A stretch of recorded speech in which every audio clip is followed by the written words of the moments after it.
Hello, welcome to Gardener's World. The grass borders have been really good all spring and early summer, but with the change in the weather, and we've had a lot of wind and rain here, they're getting a bit lush. And when things get lush, they tend to get floppy because the growth is soft, and then they flop all over each other and need some staking and supporting. You can see this teasel, which has been lying on its side and of course wants to grow up like that. I lift it up and it's curved round, but that will straighten up. And it's one of those very prickly plants, and it's hiding one of the miscanthus that I planted this time last year. And what miscanthus does is give you that structure and architecture. You can see that this miscanthus is a giant grass. This is about 7 foot tall, and it has got another couple of feet to grow before summer is out. And the great thing about miscanthus, and there are many different cultivars and varieties to choose from, is that they are really forgiving and adaptable. They will grow in most soils, in most situations, and they never need staking. And that means you can use them as structure. And then you have the softer grasses that can weave around them, and you add to that flowers that can drift and flow in amongst the grasses. You can achieve that slightly ethereal effect at this time of year that you can't do with normal herbaceous plants. And then, of course, when we get to autumn and even winter, they have their own special beauty because they have fantastic autumnal colour. On today's programme, we meet an extraordinary young man who's packed his flat with more than 1,400 houseplants. It all started when my grandmother gave me a spider plant cutting when I was 13 years old, and since then my appreciation has pretty much spiralled out of control. There's another chance to join Nick as he celebrates one of the star climbers of the Midsummer Garden, the wonderful clematis. Compared to their spring flowering counterparts, Group 2 clematis tend to have larger flowers, and they'll often repeat flower twice in the season. They really are the show-offs of the clematis world. And I will be sowing basil and harvesting gooseberries.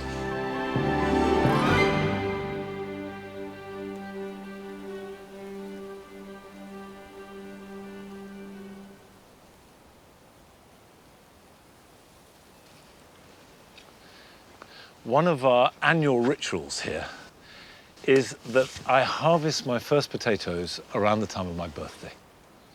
This whole bed is a variety called Red Duke of York, which is a first early. I've grown them many times. However, I don't know if this is a good year or a bad year, if they're embarrassingly small and few and far between, or we've got a nice crop. So, I had better find out. And the only way to do that really is to gently put a fork in, and hopefully you won't spear too many of the tubers, and gently lift it up.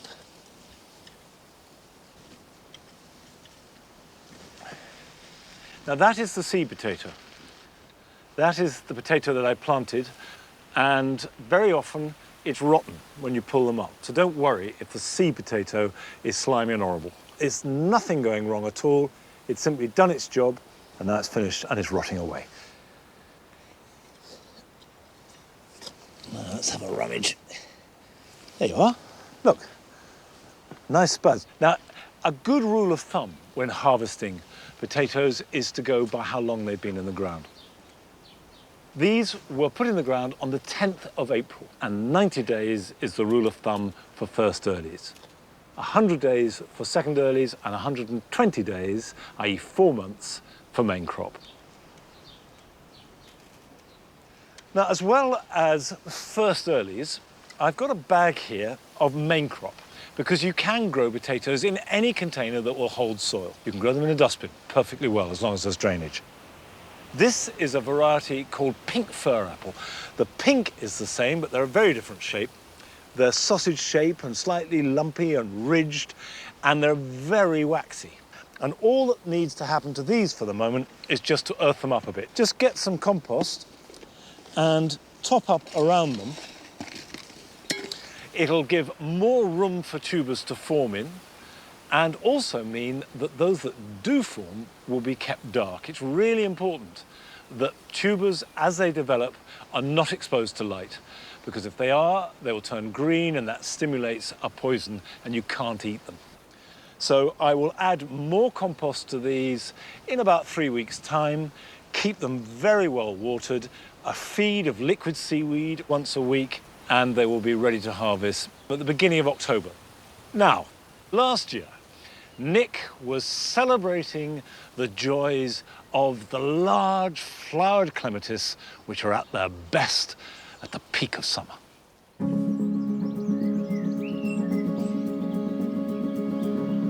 This garden is packed with over 230 clematis from across all 3 groups. But I'm here today to look at the summer flowering Group 2 clematis. Compared to their spring flowering counterparts, Group 2 clematis tend to have larger flowers, they're usually more compact, and they'll often repeat flower twice in the season. They really are the show-offs of the clematis world.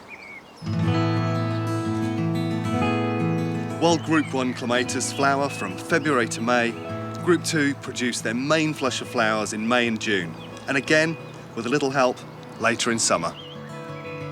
Clematis are well known for having quite specific cultural requirements.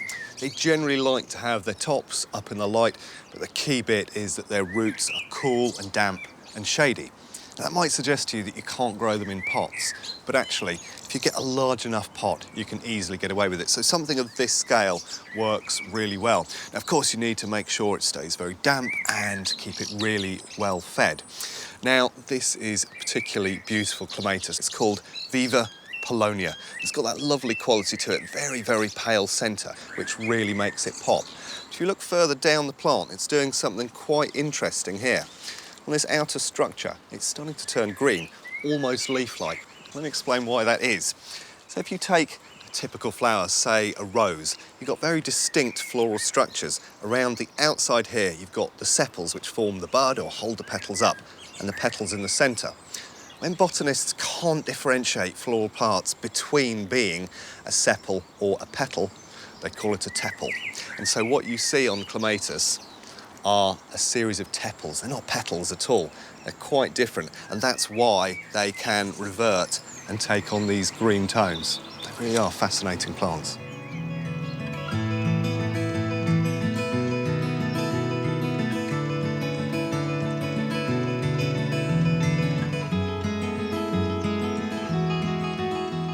This beauty is Clematis Bees Jubilee, and it really takes me back to when I was 16. I used to grow it in the nursery there. I had hundreds of them I remember having to prise apart, so it's a really vigorous plant.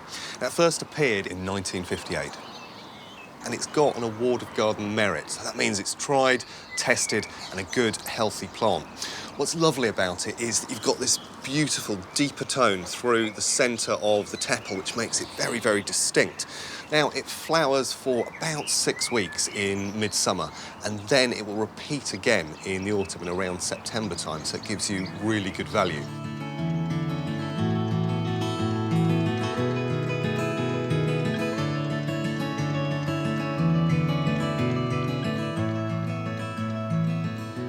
Just noticed a lovely idea in this garden tucked away behind me, and it's one of the best ways to make the most of the qualities of Group 2 clematis. So there's a Rosa Graham Thomas at the back there. It's quite a large rose and it's almost taken on climber qualities.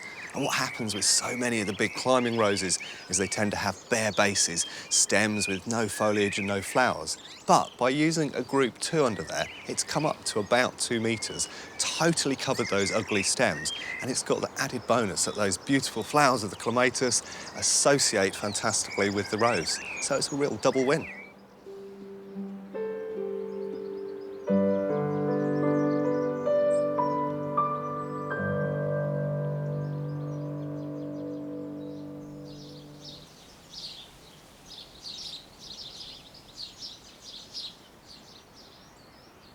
Group 2 clematis are certainly the most dramatic flowers that any clematis produces. And the other advantage is that you can be fairly relaxed about pruning them because you can just leave them alone. and they will flower strongly, certainly in early summer. The big downside of the group 2 clematis, more than any other, is that they are prone to clematis wilt.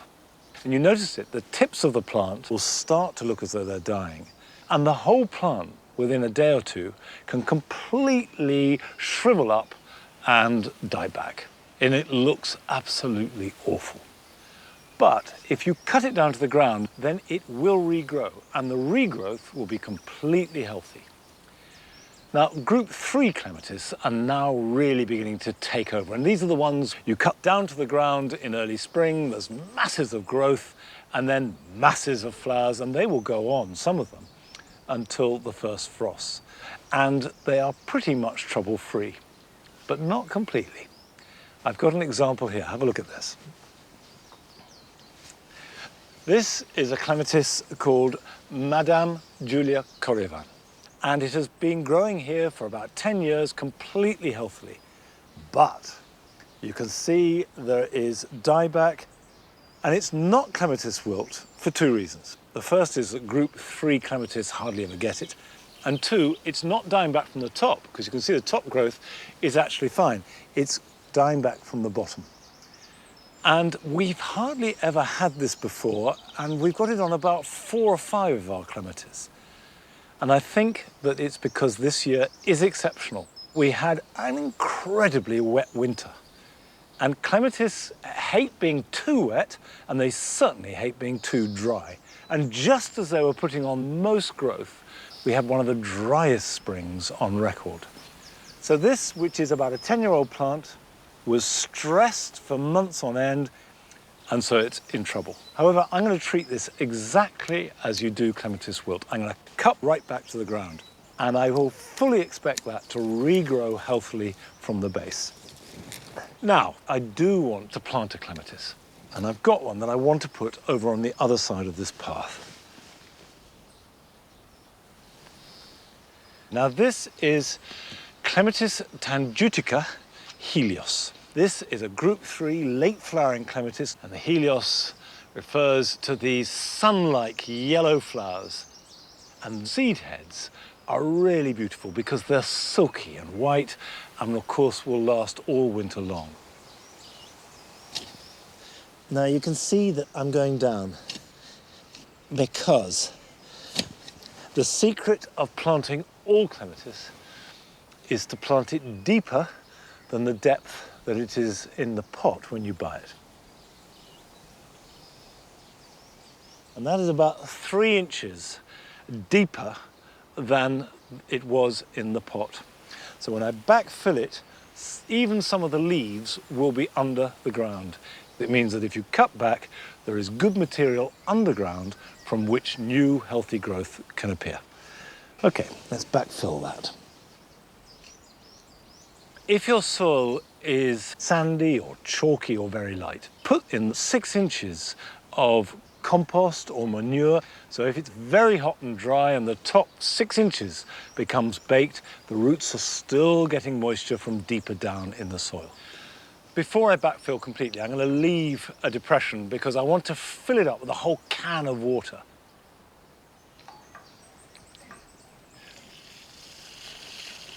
The idea is that it will soak right down to the bottom of the planting hole so that all the roots are in contact with moist soil, and that will give it a really good start in life. And then I will mulch it thickly. The idea is not so much to feed it, but keep the roots cool. Now, it's time to visit one of your gardens. And this time, we're starting off in London, in a front garden, on a busy road. Hi, my name's Alicia, and welcome to our garden.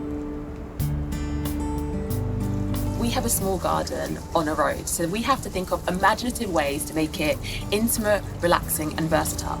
And one way we do that is by using pots.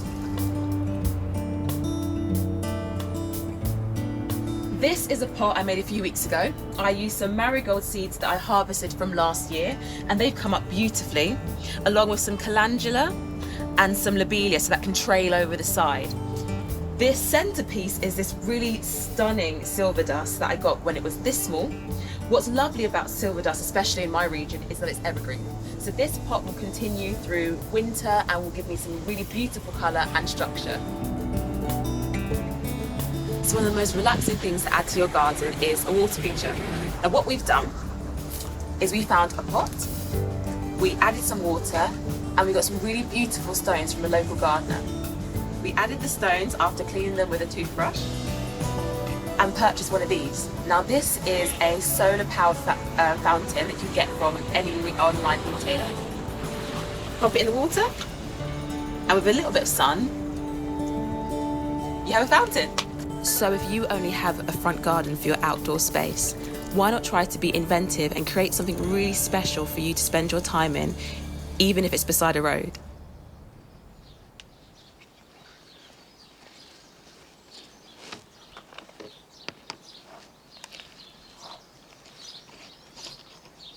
It's so good to see the way that Alicia clearly loves her front garden, and to have a garden that looks great and you're proud of and that you share with other people, I think is wonderful.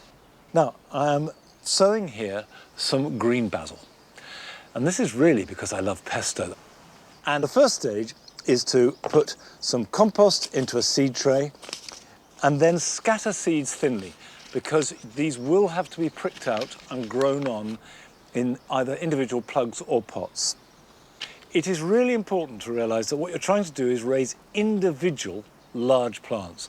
You get much more basil and much bigger leaves and better flavour if the plant is really quite substantial. They can be that tall and that wide. They're not little plants. And you can grow them outside perfectly well.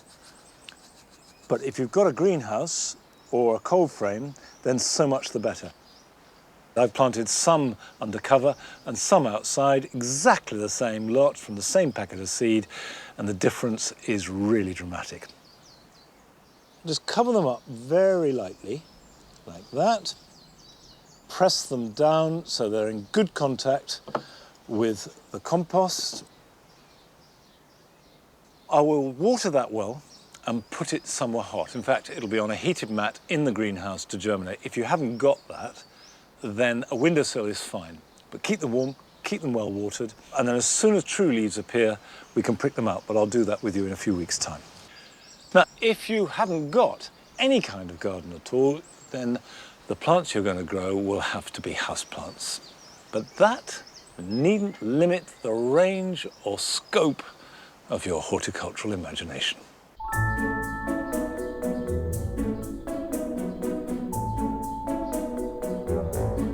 My name is Joe Bagley, I'm 20 years old and I live with 1,400 houseplants in my 12 by 6 metre apartment. It all started when my grandmother gave me a spider plant cutting when I was 13 years old. My appreciation for nature has pretty much spiralled out of control. I don't have much furniture, so upstairs all I have is a bed and a bedside table.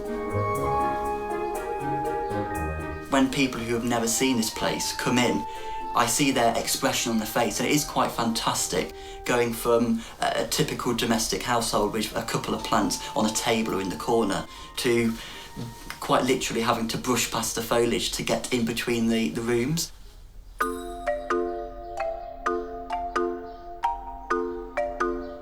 I like the idea of living how nature lives and nature almost controlling how I live. So having all these plants that require cooler environments, and I live in that environment too, I feel more at ease and a bit more natural, and especially in this day and age where we have so much technology, we're distancing ourselves from nature.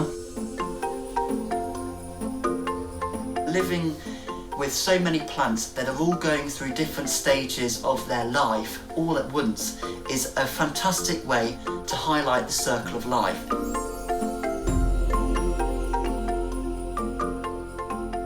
Now in this particular room, it has one of the most amount of plants in, and quite interesting plants too.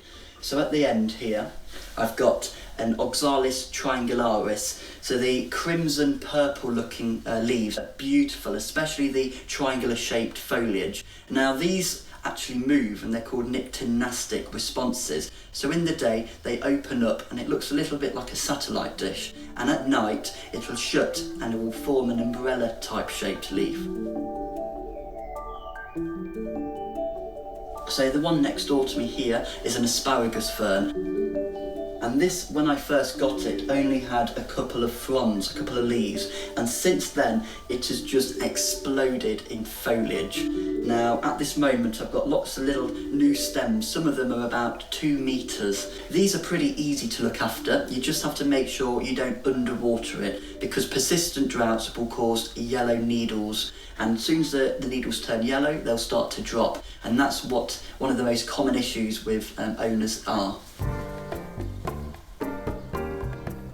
So at the bottom here, I've got an umbrella tree. Now these provide a palmaceous, oval shaped leaves, which can really change the way a room looks, especially because of the contrast and the dark textures of this leaf compared to the white wall, for example. It's a beautiful plant to have in the house, very easy to look after as well, provide a very small amount of direct sun and make sure that the soil's top third dries out in between waters. I've always said that the best way that you can get experience is having the plant yourself and going through trial and error. So what I do is I have this plant, I potentially reduce the temperature or I underwater it slightly just to see how it behaves. And learning about a plant that you physically have is by far the best way that you can learn from indoor gardening.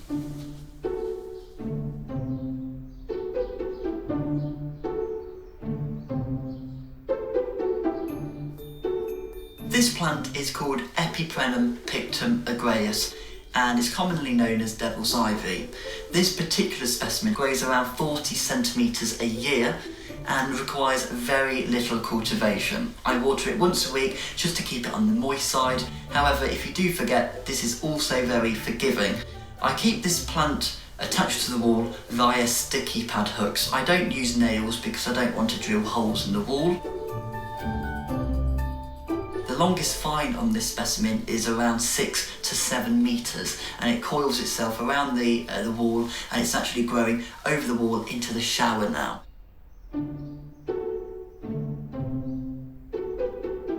I see these plants around me as almost like children. Now, of course, most of them don't move, so they grow very slowly. But when you think back and go, actually, from this photo a year ago, or whenever it will be taken, to how it's grown, it does fortify for me how much all of these plants are continually growing, and especially having this many, everything is growing 24/7. You know, how the plants interact with its environment, growing towards the light and producing and investing in new leaves from its energy. I regularly take leaf cuttings because it's quite a fun thing to do. I get the leaf, which is usually around half of the way down from the plant, and that's because it's usually larger with a bit more stored energy. Now I put these leaves on moist soil for about 2 weeks just to kickstart the rooting period off. Now once the roots start to grow and about 1 centimetre in width, I put them into soil diagonally downwards, and that will get the roots and the new little foliar buds to develop really quickly. Now from a leaf to an actual small specimen, it'll take up to a year for me, but in general it's a very quick and easy process. It's good to be different and live in a different way that normal people do, because living with this many plants, I see this as completely normal. My dream in the future is to have a garden conservatory, and I will use this as an extra lounge, and I'll have metre tall plants with, you know, bulbed fairy lights just to give a lovely, almost a garden atmosphere, but in the comfort of your own home.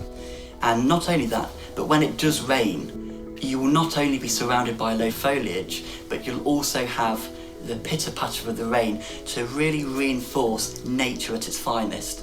And for me, the sound of rain beats music any day of the week.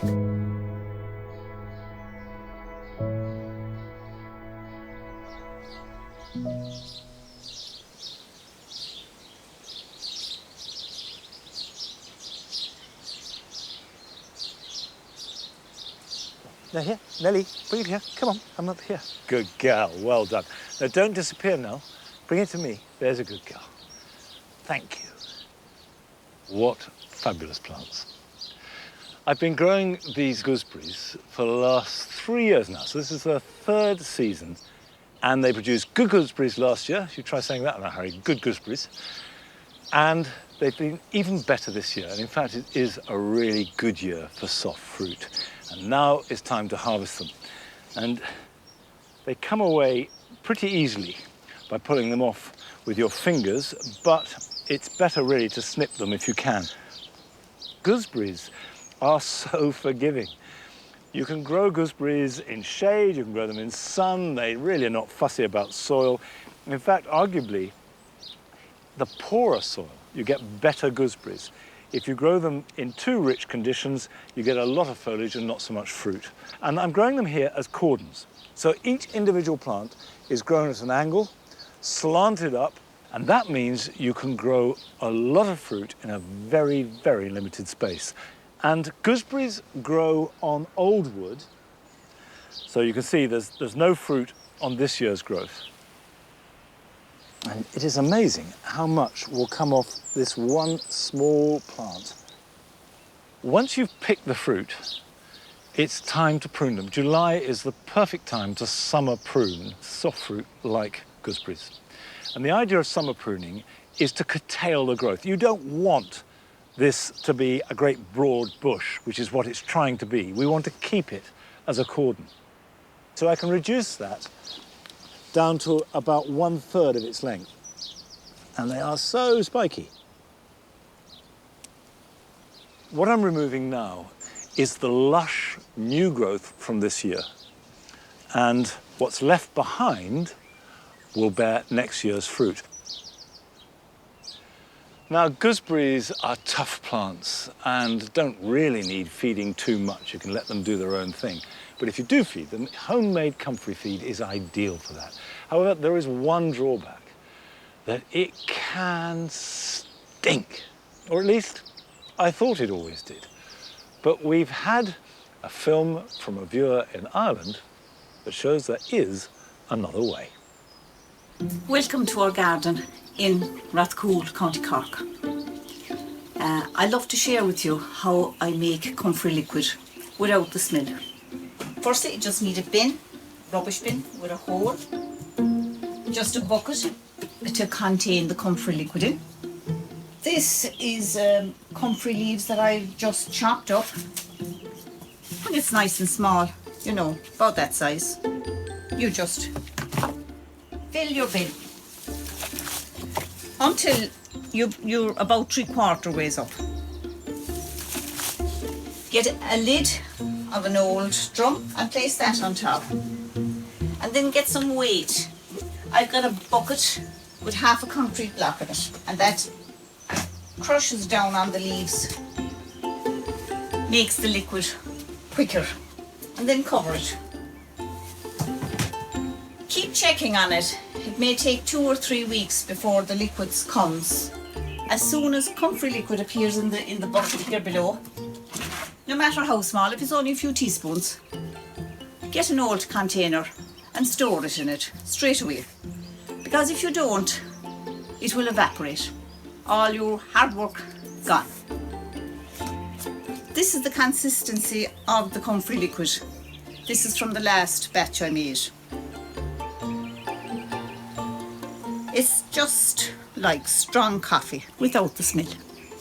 Then when you want to use it, use 1 part of the concentrated comfrey liquid to about 10 parts water. If you do make it, hope it's successful for you. And the best of luck with it.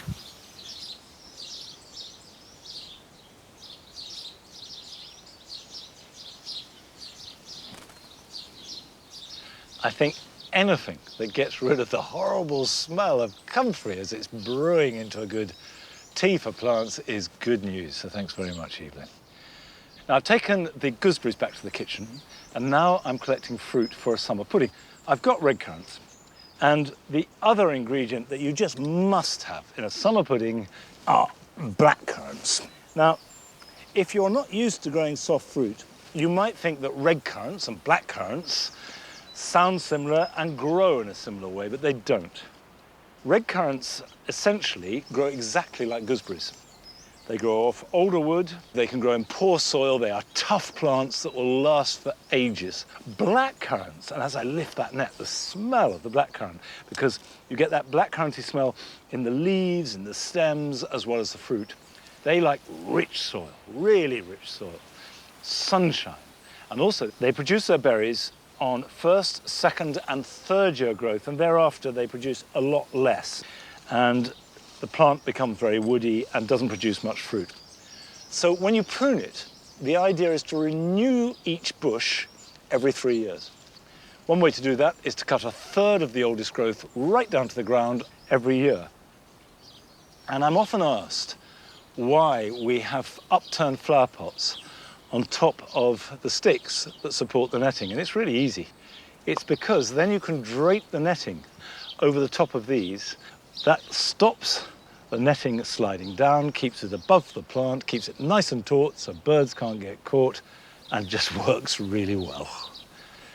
Now, still to come on today's programme. There's another chance to join Arit on a visit she made to Birmingham, where she discovered how new and fresh planting along the city's canals is working wonders to attract wildlife. Now, when it comes to the mantra right plant, right place, the consideration of water must be high on the list. And climate change is obviously making that situation worse. So we paid a visit to the garden of an RHS water management specialist. I'm Janet Manning, and I used to work in the water industry, but I've been a gardener all my life. This garden is actually on a 30-degree south-facing slope. It used to be a quarry, so it had no soil of its own. It was on bare rock, so it really isn't the best place to think about putting a garden. I also have to think really carefully about the plant choice. There are some things that I really can't put on a south-facing slope, like hydrangeas. They would hate it. They would just wilt on a day like this. I'm very aware that actually water is so valuable. It's so easy to turn on the tap, and yet we don't appreciate it as much as we should do, and we won't do, I don't think, until we run out. A hose can use as much water in an hour as a family of 4 might use in 2 days under normal circumstances. I don't want to waste any resources in my garden, and as such, then I don't use any tap water that hasn't already been used for something else. I've actually got 11 water butts. It's surprising how much water you can collect when it does start raining. With the weather we've had recently, it's been so dry. First thing I did was cleared out my garage, found an extra dustbin, which was ancient, and thought, right, I'm going to have that for water. And then when they all fill up, we just transfer it into the trug. So we're not letting anything go. I do like to keep the tops open on the water butt, but you do risk then drowning some wildlife. So I've just floated a flower pot in the water. It just sits under the surface so that the bees can just sit on there, dry their wings out and fly away.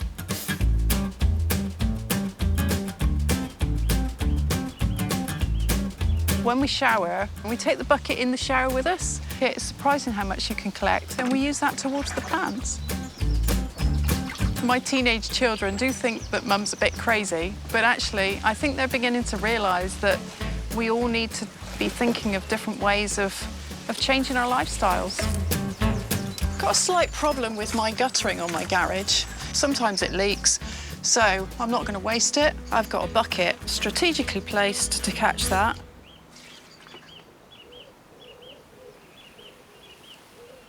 So this is my fastest filling water butt here. So it's the whole half of the house here that drains into this water butt. And it does that using one of these rainwater diverter kits. And I've got one here. Normally, when the water butt is filling, then the water hits the sides, around this little outer rim, and then down the pipe and into the water butt. And then once the water butt's full up, the water will spill over the top of that little weir inside and carry on down through the downpipe and into your soak away. And I can take the water out of the tap, or an easier way is I can create a siphon, which means that I don't have to carry the water. Open that so that the air can get in, and then I pop that into my water butt so that the hose is filling up with water and the air is coming out the end. Once I've popped it all the way in, I can then close off the end to trap the water in the hose. And as long as this end of the hose is lower than the level in my water butt, the water will flow and I can water my plants without needing to waste a drop.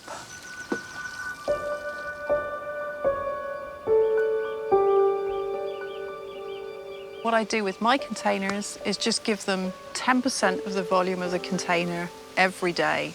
They never get really wet, they never get really dry, but they tend to have an even amount of moisture every day.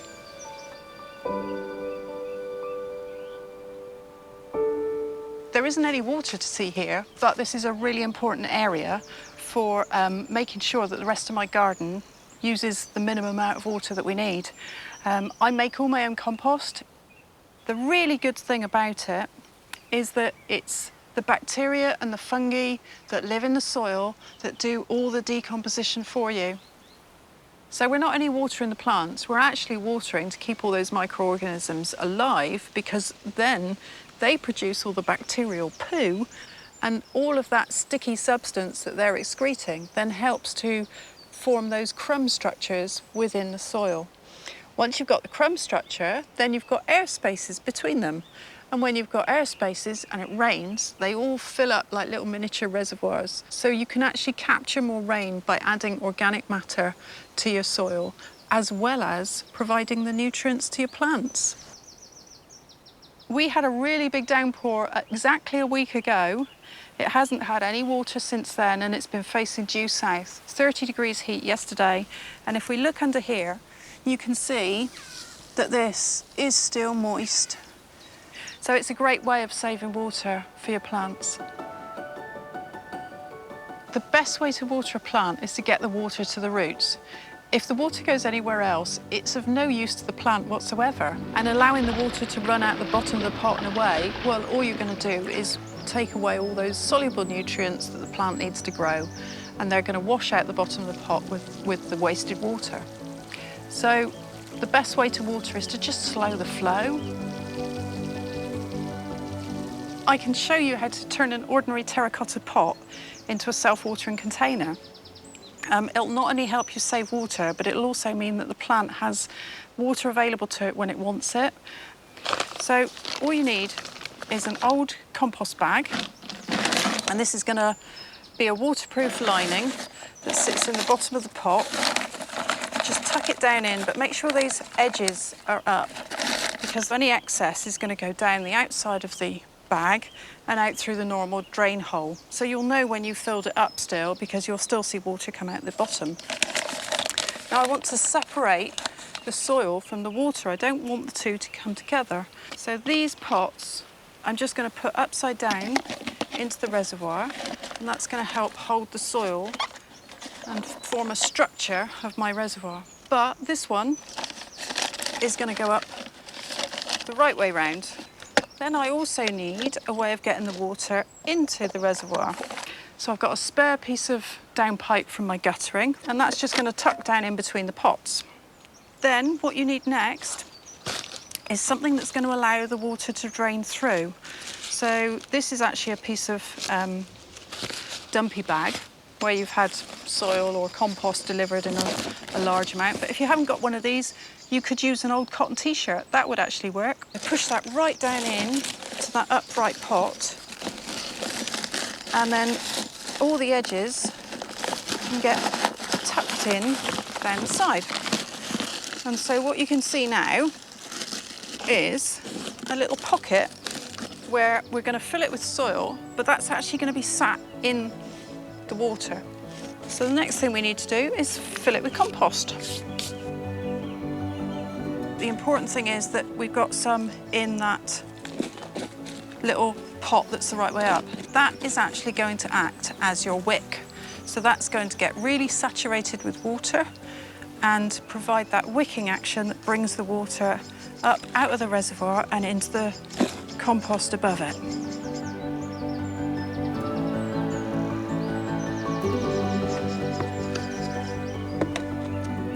Cucumbers do quite well in this sort of pot because they do tend to wilt quite easily if you don't get the watering right. I know, because I tested it, that this will take 5 litres of water.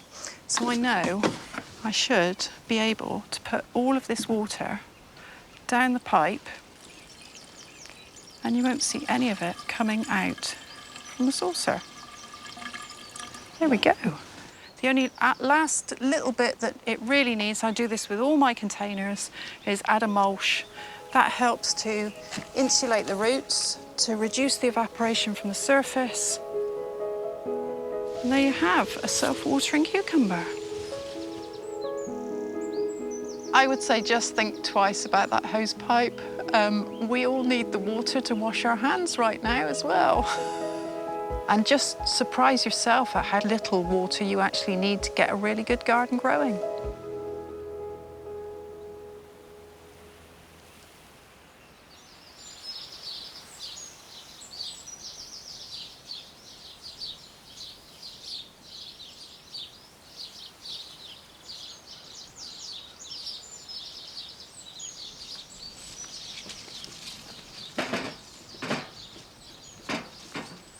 We never water the beds here at Longmeadow, and I've yet to try having a shower with a bucket. But maybe that pleasure awaits me. Now, here in the spring garden, we have extremes of wet, because in winter this floods right up to about where I am now. But since then, it's been really dry. And as the trees put on leaf and the plants grow, they suck up all the moisture. So by now, it is bone dry, and this is classic dry shade.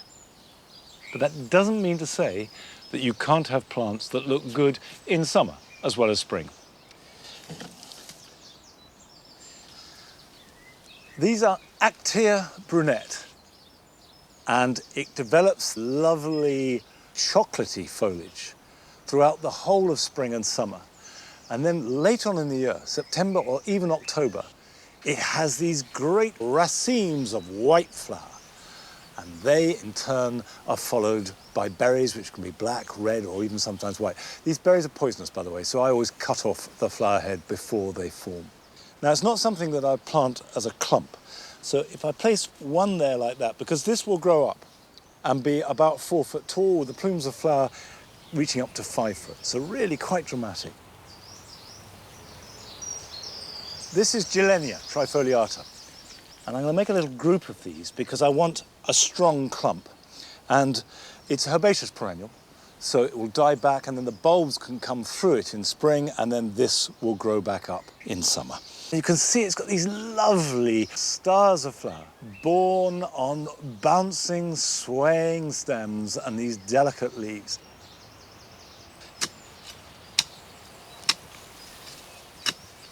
Many woodland plants have evolved to cope with drought because they grow amongst the roots of trees. And there you are, you can see. Dry as dust.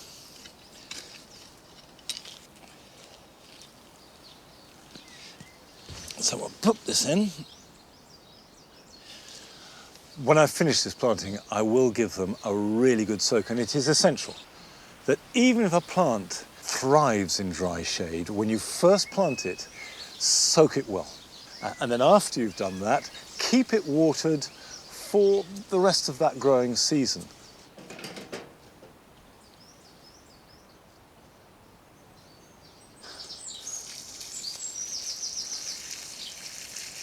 Since we've added a lot more water collecting containers, which actually are nearly all old cattle troughs, it means that we do have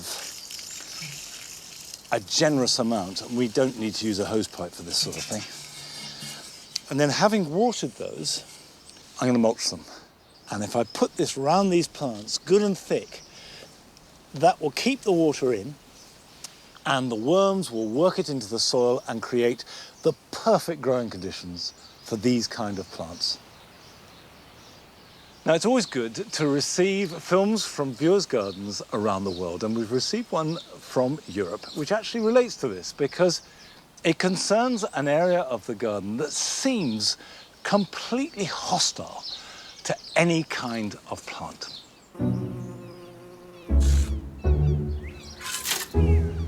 Hello, and welcome to my garden here in Denmark.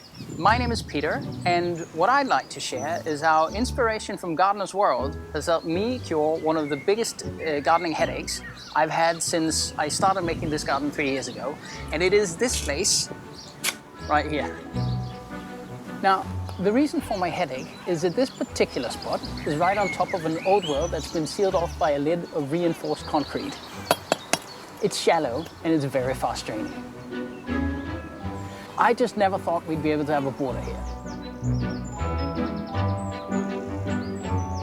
I've chosen compost that has clay pellets added, which will then absorb the water and then release it as needed. Obviously, it's not a silver bullet, so I'll still have to choose drought-tolerant plants. And now to the fun part. For coherence, I've chosen to use a few plants I already have in this part of the garden, but I'll be pairing them with a few new additions to keep things interesting. Euphorbia wolfenii and flowers with acid green orbs from the earliest spring all the way through midsummer. Nepeta is also happy in fast-draining soil and provides nice colorful spires and fragrant foliage. And Sedum matrona should be a nice contrast to some of the softer perennials here. Project done. Well done. I think all that's left to do now is water them in and hope for the best.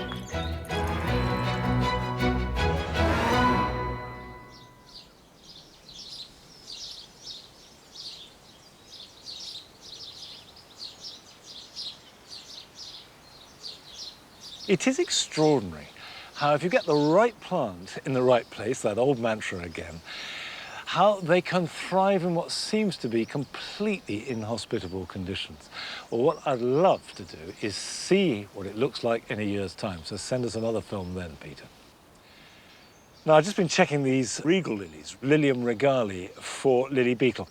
They're bright red and easy to see, but the larvae, which are smaller and much harder to see, do the damage. And they do eat the flower buds, but these have come through almost unscathed. And they are filling the Paradise Garden with their incredible, voluptuous fragrance. Now, I don't suppose many of us think of Birmingham as being a hub of wildlife, but Arit went there to visit a project that is using the waterways in the city to create wildlife corridors that spread right through it.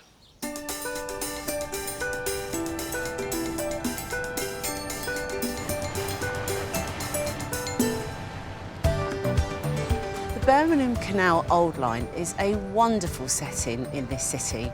It dates back to the 18th century, which reminds us of our industrial past. Now, this historic setting is being totally reinvented.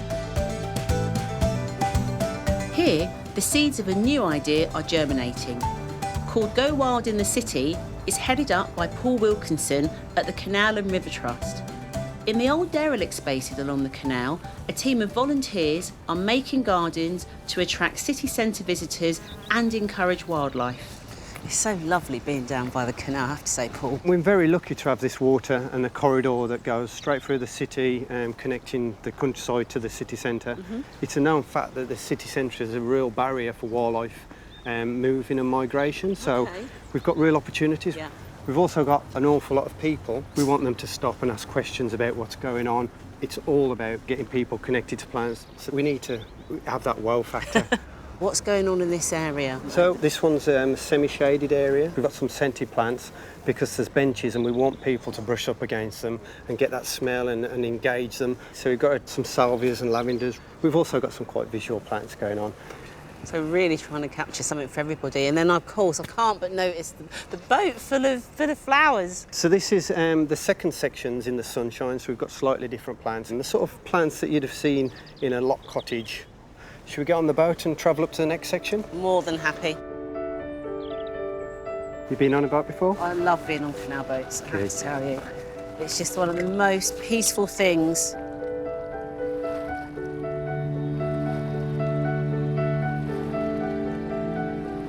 All of those little trees over there, the apple trees and things, are they yours?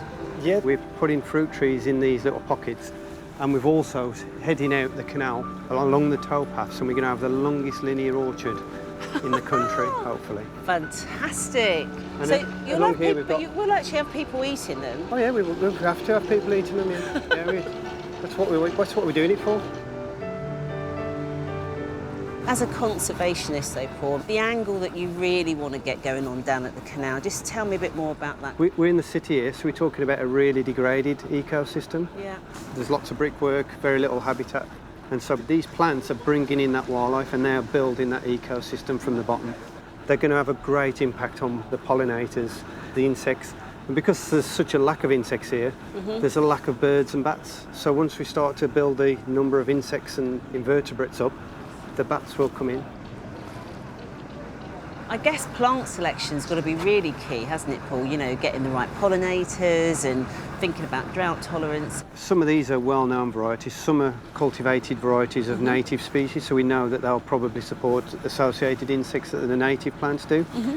Like the Achillea, that's a nice flat area for certain invertebrates. The Agastache will be good for bumblebees. I mean, I love echinopsis, and I'm always see them as total bee magnets in the garden. You know, the more diversity we have, the more diversity of wildlife we'll attract.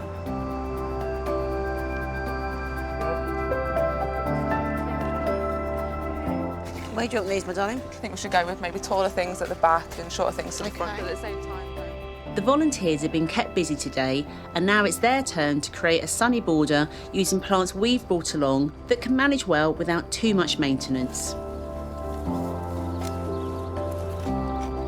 What sort of reactions do you get from the public as they go by? oh, everybody absolutely loves it.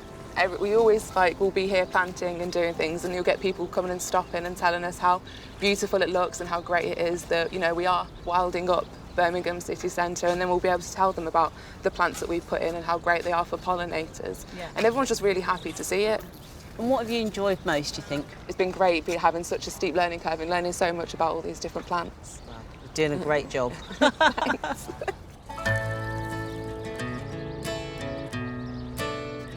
As well as planting to bring in wildlife beside the canal, Paul is really keen to establish aquatic life in the canal. Using coir matting rolls made of coconut fibre allows the roots of the plants to anchor whilst they establish, but will also biodegrade over time. We had no habitat here, and so we wanted to bring habitat, so we've actually had to build the habitat with the coir roll. But as soon as we did this, we had damselflies in the city centre, which we haven't had before. We had the banded demoiselles. They're moving northwards, and they need these little stopping step-over stones to get through these urban areas. There's one. There's a banded demoiselle, yeah. Those are the Wow. males. Beautiful, aren't they? Tropical. They look so pretty. And of course their larva is aquatic, and that's food for fish, and that brings in the Oh, otters. look. And we actually have an otter territory going right through the city centre for the Wow. first time this year. That is amazing. Yeah. I mean, that is awesome. And you could almost go past this, just think, oh, they're nice plants, without really understanding what's Yeah. going on. I love the way these garden enthusiasts have brought beautiful borders into the heart of the city, and with the flowers have come wildlife and people. One thing I've taken away from this is that nature needs to be right beside us and something that we can reach out and touch.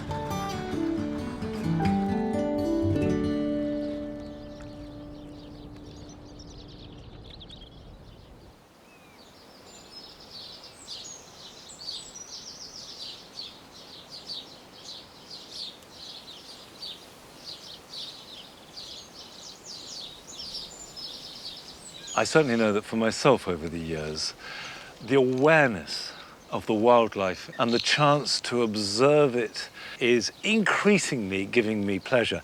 And I would say is now as important an element of the garden to me as the plants themselves. Now, I'm picking sweet peas, and I've said it often before, but it's worth repeating, that if you want your sweet peas to go on flowering for as long as possible, it's really important to pick them regularly. And hopefully that will keep them flowering on well into August, if not September.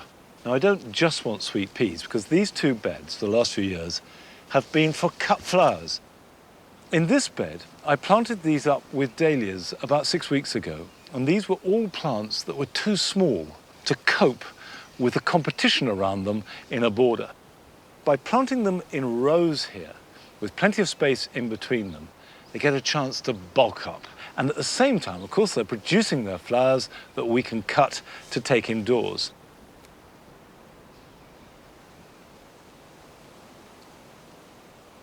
Well, picking flowers is one of the nicer jobs to do at this time of year. But all gardening jobs are nice. So here are some more for you this weekend.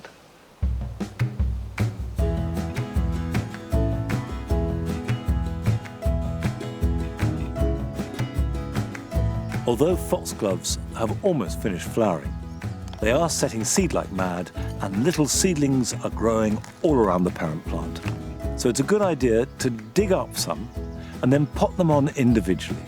So these can then be planted out either in autumn or next spring where you want them to flower, rather than in just one cluster.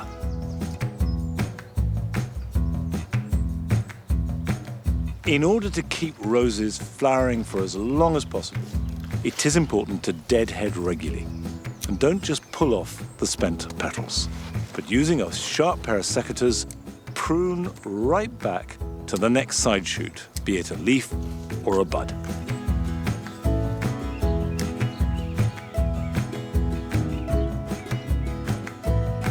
Now is a good time to take semi-ripe cuttings of woody herbs like lavender or rosemary. Choose nice, strong growth, including a little bit of riper stem. Strip off all the lower leaves except for the top inch or so, and then cut them to size. Place the cuttings around a container that has been filled with a very free-draining compost. Water them and put them somewhere sheltered to root.